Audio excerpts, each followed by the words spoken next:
So hello everyone, so yan, ako na yun i-upload ang akong video dali guys kay yun o, puno ulit kay kong storage class, kailangan na siya i-delete. So ako siya ipakita ninyo guys na mauna siya ang Balete Tree dali sa Canlaon City, one of the tourist spot siya dali sa Canlaon City guys.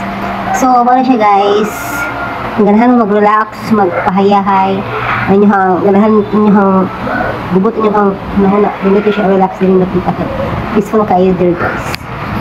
So while mag-relax po guys, pwede mo mag-stay sa FNC Balete View Cafe. So pwede mo mag-snacks, samtang maglantaw-lantaw ng Balete Tree. So relaxing guys siya guys, hindi kayo siya mga tanan-awan kay green kaayo.